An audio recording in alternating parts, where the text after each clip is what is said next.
Assalamualaikum warahmatullahi wabarakatuh. Saya Nina Herlina dari SMAN 1 Cikancung. Pada kesempatan kali ini akan membahas tentang mengkonstruksi nilai-nilai dalam novel sejarah ke dalam teks eksplanasi.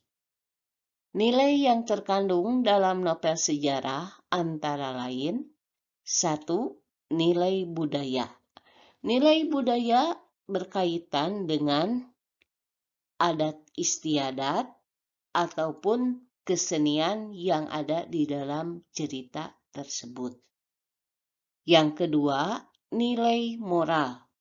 Nilai moral di sini berkaitan dengan tingkah laku. Yang ketiga, nilai agama.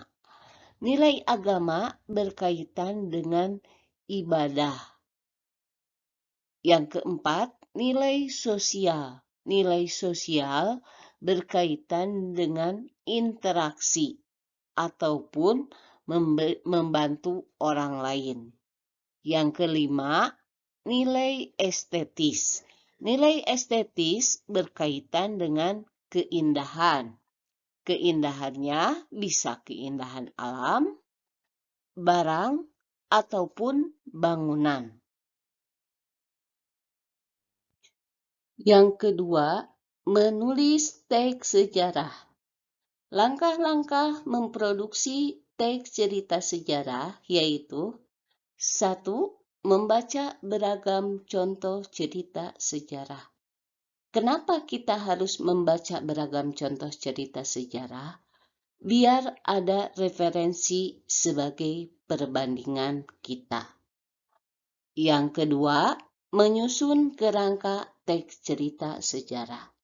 Kerangka teks cerita sejarah sangat diperlukan karena apa yang akan kita tulis biar tidak keluar dari pokok bahasan. Yang ketiga, mengembangkan kerangka menjadi cerita utuh.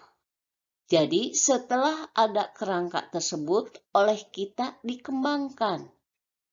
Hal-hal yang harus kita perhatikan dalam mengembangkan kerangka karangan yaitu: A. Ambil nukilan-nukilan peristiwa sejarah nyata sebagai latar cerita. Jadi, apa sih peristiwanya? Oleh kita tuliskan. Yang kedua, mendeskripsikan latar tempat, suasana, dan tokoh secara rinci dan menarik. Maksudnya, oleh kita itu ceritakan di mana tempatnya, kemudian bagaimana suasananya, kemudian siapa saja tokohnya, dan bagaimana watak tokoh-tokoh tersebut. Yang keempatnya, menyajikan dan menilai kemampuan teks cerita sejarah. Menilai kemampuan teks cerita sejarah di sini bisa kita lakukan dengan menukarkan pekerjaan kita kepada teman kita. Selanjutnya, merevisi teks cerita sejarah yang telah kita tulis. Di sini kita itu perbaiki tulisan kita yang belum lengkap. Setelah diperbaiki, baru kita itu bisa mempublikasikan teks cerita sejarah. Demikianlah pembahasan kita kali ini. Wassalamualaikum warahmatullahi wabarakatuh.